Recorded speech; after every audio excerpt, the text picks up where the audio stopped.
Oh, okay. I tend to do things in chronological order. All right. My name is Sally Baumgardner. We've been living here for about 20 years, and we came searching for the land because I wanted to live next to a preserved area. It didn't make any difference if it was a county, state, or federal place, just so long as nobody would be able to build a gas station on it, even though we want a gas station within driving distance, of course. Part of that came about because, well, we played outdoors when we were children. We were always outdoors. We did not play organized games. We played things that we thought up. We went hiking a lot. When it rained, we played outdoors. When it was snowy, we played outdoors. We just were outdoors every single day. I can remember testing the ice on the little river near our home and finding out how easy it is to break ice and fall in. The worst I ever got was cold water inside my boots. But we learned a lot about the outdoors just by being out there. And I wanted to learn how to be, a naturalist or park ranger, but they made me take business courses, and I had to work in the city for a while. But after I was married and the kids grew up, then I was able to go back to school at age 47 and study the things I wanted to study, like geology and biology. And that was a lot of fun. Just about when that one glorious year of school, when that year got finished, my husband took a different job in the great state of Illinois. So we left Ohio, moved to Illinois, and right away I became involved with two very important places. One was a wildlife rehabilitation center, and the other was the Morton Arboretum. And the Morton Arboretum offered me a job after a while because I kept taking classes from them. And yes, I liked it. It was a part-time seasonal work as a naturalist guide, but never on Thursdays. That was my day to work at the Wildlife Rehabilitation Center. And that's how I learned the wild animals of DuPage County and Illinois and the plants of the area. So this was kind of filling out my whole education. It was a lot of fun, very exciting. But eventually, it became important to figure out where are we going to put these animals that were injured and recovered, or these baby birds, mammals, and grew up. They have to be released back to the wild somewhere. And DuPage County was getting very crowded. So I began to think, wouldn't it be nice to have a place where wild animal releases could be? But it would have to be a big place to be able to tolerate that many different kinds of wildlife. So I thought that maybe 10 acres adjacent to a natural area would be fine. 5 acres would even be good, as long as we were adjacent to the preserved area and we could plant the same kind of plants they were planting. In the meantime, I was volunteering with the West Chicago Prairie Group, and Mel Hoff, their director, their active person who was on the ground doing the work, he said, "Oh, Sally, there's this sand prairie you would just love." And I said, no, Mel, I don't like sand prairie. I'm talking about black soil prairie. No, you'd love this place. It's like Nebraska. No, I don't.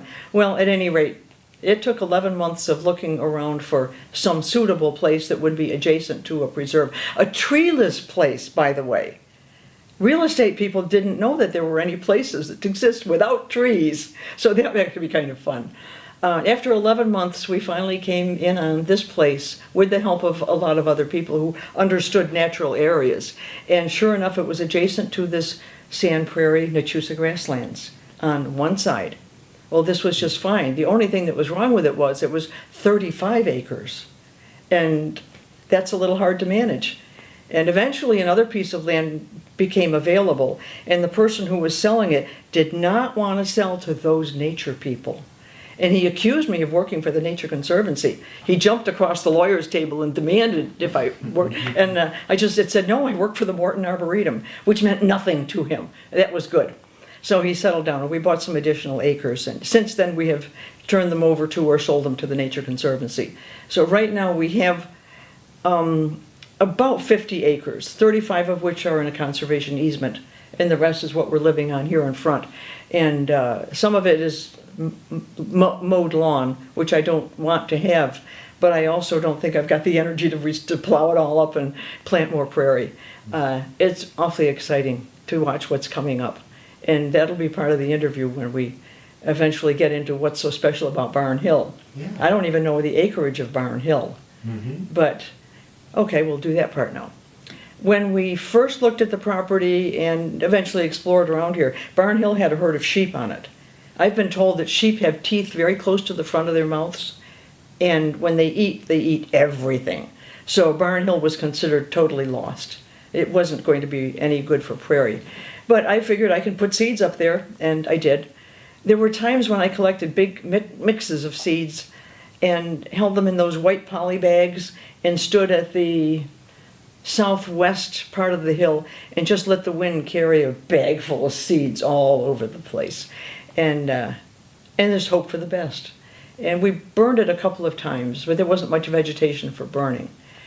And eventually we got in the habit of burning at Thanksgiving time when the relatives came to visit, and we had a lot of people to help with it. And my husband has a tractor, so we could mow around the edges and have good fire breaks. And after 9 years of having that hill, I went up a side of the hill that didn't have a path. At that point, I didn't need a golf cart as much as I do now. And I was standing there looking at something, and suddenly I realized under my feet, there were kitten tails under my feet, and I don't mean animals. I mean that rare plant with big basal leaves and a stalk that looks like the tail of a small kitten, the tail that holds straight up. Kitten tails are on the endangered species list, and I was standing on them. And then I moved, and I kept moving around to get away from them, and there were 14 or 15 of them. This is a rare plant to be sitting on a hill that was grazed by sheep. So I don't know what went on, except that maybe the sheep's teeth just didn't get down that far. I thought to myself, okay, I'm telling everybody what I'm doing over there, and I'll just let nature take its course and see if they, grow in numbers. And then I thought, don't be an idiot. Get the seeds into a greenhouse and have somebody grow them for me. So I volunteered to help a lady with the greenhouse, pulling weeds and sorting things out and doing wintertime work. Greenhouses are not fun in the winter. They're not warm. It was like 47 degrees, quite chilly. But at any rate, the cottontails grew, and my greenhouse lady wouldn't let them go home with me until their roots were very, very firm. So it meant a little bit more volunteering. It's a Rockford greenhouse. So that turned out to be good, except that when I finally took them home, with a friend helping me, we had over 300 plants. Now, what am I going to do with 300 of them? I mean, they're pretty specific as to where they want to grow. And I didn't have, well, at any rate, I started giving them away. I gave 50 of them to Jay Stacy. I put 50 of them in a little propagation garden over by the barn. And some other people, I think 50 of them went to people's homes because I just didn't know where to put them out here. And anyhow, when you put a prairie plant in, it needs to be watered that first year, and sometimes even the second year. So it meant quite a bit of wandering around with, I didn't have a water tank at that time. I used empty bleach bottles, half-gallon bottles, etc. The little grandchildren came for visits, and I put them to work. And my daughters were quite surprised at how well these kids worked for me.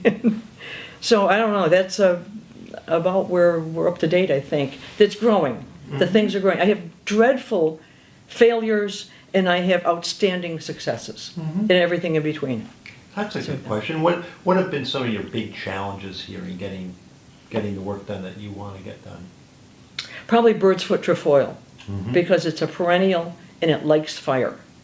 Now we need fire to find it early in the springtime and spray it when it's still small, so we're not spraying everything all around it. And so that's a challenge. And after about 14 years of herbiciding on a little ridge, it's a big ridge actually, a ridge that one of my friends who was helping us, every time we sprayed up there, he'd say, Sally, we got them all. We spent 2 hours up here, we sprayed every single BFT there is. And we felt good about that, and we went away and did something else. And a week later, we'd come back, there they were, more of them. At any rate, that's kind of a long story, that the seeds are remaining viable. And apparently when we kill the plants over them, other seeds become active because they're getting the sunlight. And so we're just helping them. And George, the friend who was helping me, finally named that ridge BFT paradise. And it stuck. Well, after 14 years of that, I asked Bill Kleiman, couldn't we just declare it a native plant and not collect the seeds, not help it, but just stop spraying it and let it go? Well, of course, he wasn't going to do that. So eventually he began sending the crew over, and they sprayed a little more thoroughly than we did, and we sprayed as well as they did. And I started planting grass. This was a good thing to do. I started planting grass because the herbicide we're using is for broadleaf plants. Grass is not a broadleaf plant, and you need a specific herbicide to kill grasses if you need to do so. So I thought that might be a pretty good idea, but I could at least get some root competition. I insist that there's a lot of business going on underground that we don't know about it. We're not looking at it. But let's get the roots of the grasses in there. And we did. And this year, springtime, we burned again. And we were gearing up for a busy season again. And I went walking around up there, and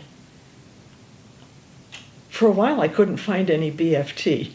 It was just like, where did they go? And this went on for a while, and I had some friends come in and help me look for them. We'd find one or two or three, but there's nothing like what there used to be. And right now it's a very grassy place. There's a lot of milkweeds. They're big, they take up a lot of space, and that's nice. There's a lot of forbs that should have been hit by the herbicide, but maybe they got away with it. I don't know what day. Maybe tomorrow, if it's not raining, I'll take a walk through there again and try to figure it out. There are very few BFTs this year. Mm-hmm. Very few. Mm-hmm. And that gives me the freedom to go collect seeds and have fun with other things. Mm-hmm. Even getting Queen Anne's lace out. I didn't have time for that before. You guys took care of that. Oh, dethroning the Queen. Dethroning? That was good. That we must remember that. Yeah. Yeah, that was a big